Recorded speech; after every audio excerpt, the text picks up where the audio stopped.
कांग्रेस के हमारे कुछ साथियों को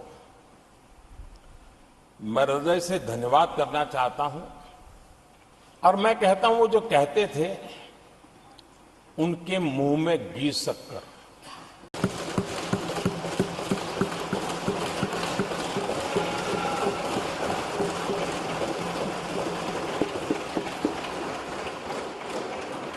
आदरणीय सभापति जी, राष्ट्रपति जी के अभिभाषण पर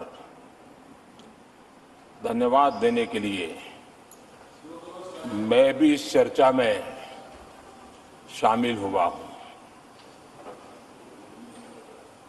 राष्ट्रपति महोदया के भाषण में देशवासियों के लिए प्रेरणा भी थी, प्रोत्साहन भी था और एक प्रकार से सत्य मार्ग को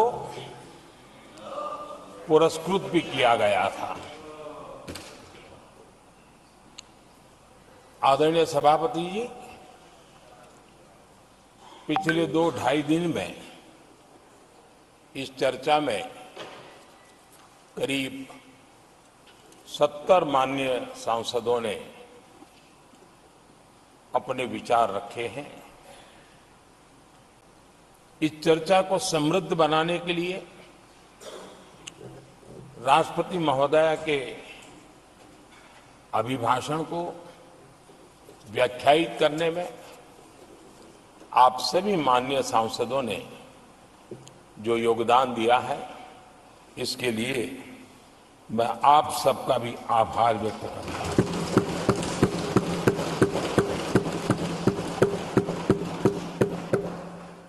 आदरणीय सभापति जी,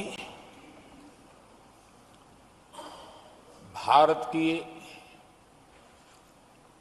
आजादी के इतिहास में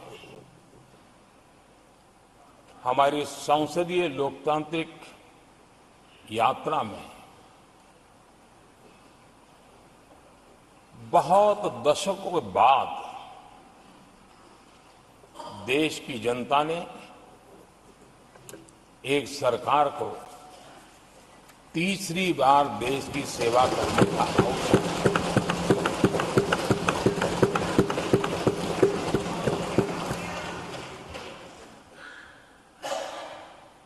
60 साल के बाद ये हुआ है कि 10 साल के बाद कोई एक सरकार फिर से उसकी वापसी हुई है। और मैं जानता हूं कि भारत के लोकतंत्र की 6 दशक के बाद आई हुई घटना असामान्य घटना है और कुछ लोग जानबूझ करके उससे अपना मुंह फेर करके बैठे रहे। कुछ लोगों को समझ नहीं आया और जिनको समझ आया उन्होंने हो हल्ला उस दिशा में किया कि ताकि देश की जनता की इस विवेक बुद्धि पर, देश की जनता के इस महत्वपूर्ण निर्णय पर कैसे छाया कर दी जाए, कैसे उसको ब्लैकआउट किया जाए, इसकी कोशिश हुई। लेकिन मैं पिछले 2 दिन से देख रहा हूं कि आखिर तक पराजय भी स्वीकार हो रहा है और दबे मन से, कम मन से विजय भी स्वीकार हो रहा है।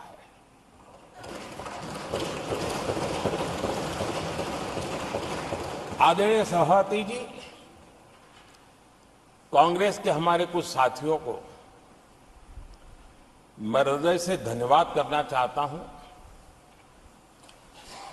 क्योंकि नतीजे आए तब से हमारे एक साथी की तरफ से मैं देख रहा था, उनकी पार्टी उनको समर्थन तो नहीं कर रहे थे लेकिन अकेले झंडा लेकर दौड़ रहे थे। और मैं कहता हूं वो जो कहते थे उनके मुंह में घी शक्कर। और ये मैं क्यों कह रहा हूं? क्योंकि उन्होंने बार बार ढोल पीटा था 1/3 सरकार।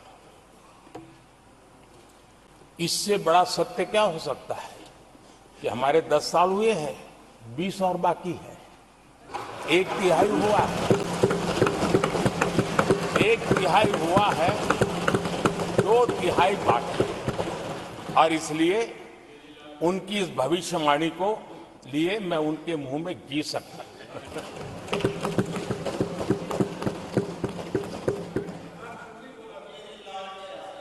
आदरणीय सभापति जी, 10 वर्षों के अखंड एकनिष्ठ अविरत सेवा भाव से किए हुए कार्य को देश की जनता ने जी भर करके समर्थन दिया है।